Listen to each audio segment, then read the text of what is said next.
If you're self-employed, you might be able to put away $80,000 into a solo 401k this year, either on a tax-deferred or tax-free basis. In this video, I'll walk you through the steps on how to do that. It's really simple. You just open up an account and you put $80,000 into it. Actually, it's much more complicated than that, unfortunately. We'll talk about who is eligible for a solo 401k, how to set up the plan, and talk about things like plan design, the different contribution types. We'll talk about deadlines and some of the things that people get wrong. And we'll talk about case studies. So first, who qualifies? If you are a business owner and you have Schedule C income, you're either a sole proprietor or a single member LLC, or you're an LLC filing as an S corporation, then you may be eligible for a solo 401k. Typically, partnerships don't qualify because most partnerships include someone other than your spouse. In order to be eligible to do the solo 401k, your business can only have you as an employee and potentially you and your spouse as an employee. Any other employees is going to disqualify you from using a solo 401k. There's one thing to be aware of if you do have your spouse as an employee of your business as well. If your spouse is also a business owner and they have employees, it could be treated as a control group and it could disqualify you from doing a solo 401k as well. So just look out for those control group rules. In general, you don't want to have other retirement plans already set up for the business. For example, if you have a SIMPLE IRA in place, you're not going to be eligible to do a solo 401k this year. If you have a SEP IRA in place, you can still do a solo 401k, but the limits are going to be aggregated between the two for employer contributions. And in virtually every situation I've seen, it makes more sense just to have the solo 401k as opposed to the SEP IRA. If you have something like a cash balance plan, then you can keep that in addition to opening a solo 401k. Let's talk about plan design. This is the area that I see most clients make mistakes when trying to accomplish this on their own. They're not using a third-party administrator or a qualified financial advisor to help them design the plan. There's a lot of decisions that have to be made when you design a plan about what types of contributions you're going to allow in the plan. Is it going to be traditional and Roth? Can you do non-Roth after-tax contributions? Is there going to be profit sharing contributions from the employer? How is that going to be calculated? Is the plan going to allow in-plan Roth conversions or in-service distributions? Is the plan going to offer catch-up contributions or special catch-up features? In general, the more features you have, the more expensive it's going to be to design and implement the plan. Unfortunately, a lot of the prototype plans that you'll get on platforms like Fidelity, Schwab, Vanguard, now Census, aren't going to include all the features that you need to have the most flexible plan possible, and it may not make sense for your situation. So you may be needing to work with a professional to help you draft that plan document that fits your situation. So now that we've designed the plan, we have to figure out what's the deadline for getting that plan set up. Now, the setup of the plan is going to be defined by when you sign the adoption agreement. If you are a sole proprietor or a single member LLC filing on Schedule C, the deadline for adopting your solo 401k plan is going to be the tax filing deadline of April 15th, or if you have an extension, the October 15th extension deadline. If you are filing as an S corporation, the deadline is going to be the business tax return deadline, March 15th, typically. Again, if you have an extension, it could be as far as September 15th. But I'm going to encourage you not to wait until after the end of the tax year to adopt a plan. Best practice is to adopt the plan before the end of the year, even if you don't anticipate funding it until after the end of the year. Make sure that you sign that plan document before December 31st ends. The reason that this is going to be particularly important is how it relates to employee contributions within the plan. So we'll focus primarily on employee contributions as a sole proprietor and employee contributions as an S corp. So employee contributions as a sole proprietor, you're eligible to make employee contributions if your plan is adopted before the end of the year. So before January 1st rolls around. If you set up the plan between January 1st and April 15th, you can still make employee contributions, but your deadline is going to be April 15th, even if you file an extension. This is only going to apply to employee deferrals. It is not going to apply to after-tax contributions. We'll talk more about after-tax contributions, not Roth, but after-tax here in a second. If you adopt the plan after the end of the year, you cannot make any after-tax contributions for last tax year. If you wait until after April 15th to establish your plan, you're not going to be able to make any employee contributions for the prior tax year. As an S corporation, the rules are a little bit different. If you want to be able to make employee contributions and you're filing as an S corp, the plan must be established by December 31st.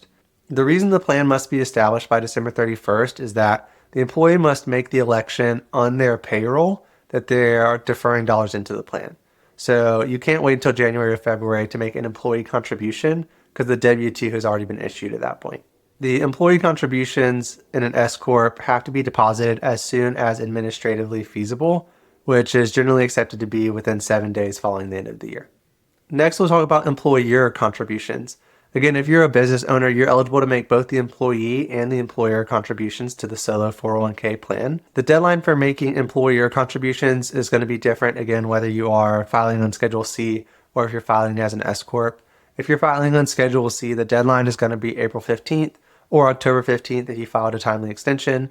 As an S corp, the employer contributions are going to be due by the March 15th deadline or September 15th, again, if you filed a timely extension.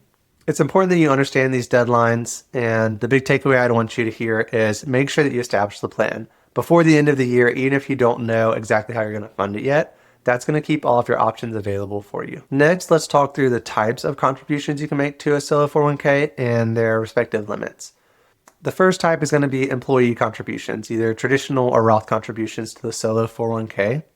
The limit for employee contributions for 2026 is $24,500. If you are over 50, then you can do an additional catch-up of $8,000 for a total contribution of $32,500. We're just going to set that catch-up contribution aside for now. It's not going to play into the other contribution limits that we'll talk about here in a moment. If you are between 60 and 63, you can make a special catch-up contribution. So instead of that $8,000, you can actually do $11,250 as a special catch-up contribution. Again, this is something that will need to be defined in your plan document because not all 401k plans allow the special catch-up contribution.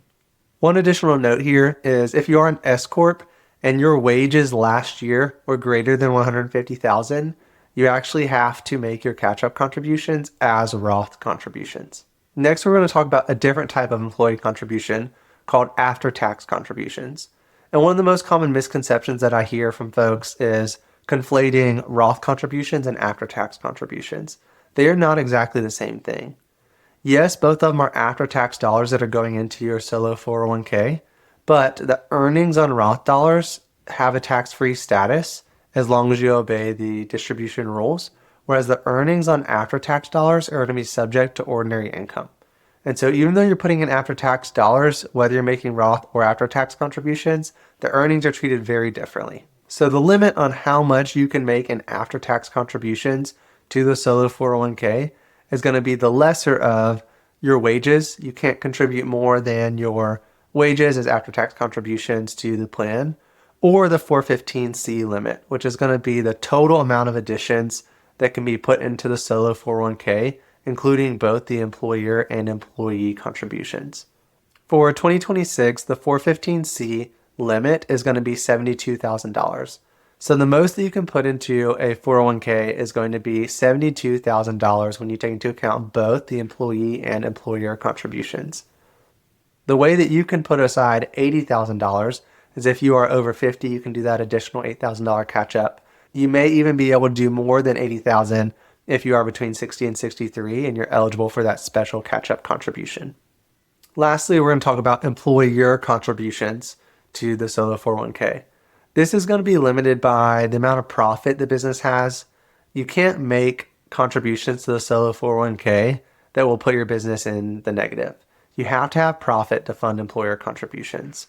Those employer contributions are going to be limited either by the amount of profit that you have or by that 415C limit. The employer contributions are further limited by 25% of wages if you file as an S corp, or 25% of net earnings if you file on Schedule C. The calculation is a little bit easier when we talk about an S corp because you just use 25% of that box 1 from the W-2 and fairly easy calculation. If you are a Schedule C, it's a little bit more complicated. We'll talk about exactly how to calculate that here in a second. For Schedule C, it's going to be 25% of net profit minus 1/2 of the self-employment tax. Let me make that a little bit easier for you. If you take line 31 from your Schedule C and you subtract line 15 from your Schedule 1, that amount times 20% is going to be the maximum contribution you can make as an employer contribution to the solo 401k. Of course, confirm this with your tax professional before taking any of this as advice. Let's take a look at a couple case studies to illustrate exactly how this looks in practice. So for our first case study, we're going to talk about a sole proprietor who's over 50 years old who wants to defer as much in taxes as possible. This individual can make $24,500 as traditional pre-tax 401k contributions as an employee, plus the $8,000 catch-up. If we calculated the maximum employer contribution for this individual, he could make a contribution of $37,176.57. Now, this individual would still have a little over $10,000 of wiggle room before hitting the 415C limit, so he should make an additional contribution of $10,323 so that he hits that 415C limit. Even though making those after-tax contributions aren't going to provide him an additional deduction this year, it will help save on the earnings on those dollars in future years. His alternative option would be investing those dollars in a non-qualified account where those earnings would then be subject to additional taxation. Instead, if he makes those after-tax contributions to the solo 401k, he could turn around and convert that portion over to Roth and owe no additional taxes on the earnings in the future. For our next case scenario, let's talk about an owner of an S corporation who's under 50 years old, who has $120,000 of earnings before owner's compensation, and his goal is to pay himself as little salary as possible to minimize his payroll taxes. If he wants to max out the solo 401k using just employee contributions, he can make $24,500 in contributions as either traditional or Roth employee contributions, and then he can also make after-tax employee contributions. In order to make the full contribution of $72,000, he'll have to pay himself a little bit more than that because he has to withhold for payroll taxes. He would have to pay himself $77,964.26 in order to make the full $72,000 contribution. So if he's making both employee and employer contributions, he can pay himself $61,354.92 and still hit the $72,000 limit. This is also going to save him on payroll taxes because funding the solo 401k with employer contributions is going to be using dollars that are not subject to additional payroll taxes, whereas increasing his W-2 in order to allow him to make those contributions would result in him paying additional Social Security and Medicare taxes. If his plan allows in-plan Roth conversions, he could turn right around and convert these employer contributions to Roth and have all $72,000 be tax-free dollars growing for retirement, and it would save him on payroll taxes. This would allow him to save $2,346 in payroll taxes and still make the same contribution towards retirement. As you can see, it's really important for each individual situation to figure out exactly what makes the most sense for you. The biggest steps are going to be making sure that you establish your plan on time, making sure that you're actually eligible to support a solo 401k plan. Make sure that your plan has the appropriate features you need in order to make the best contribution for you, that you understand the mix of employee traditional Roth contributions, employee after-tax contributions, and employer contributions to your plan that fits within your overall financial picture. I would encourage you, if you're in the situation where you're looking to establish a solo 401k plan, and you're not exactly sure how you should be making contributions or how to go about setting up the plan, feel free to reach out to us. We'd be happy to help or put you in touch with a third-party administrator who can walk you through the process as well. If this has been helpful, I'm thinking about doing a series specifically for business owners. Please comment, like, subscribe. Let me know it would be helpful for you, and I'll talk to you soon.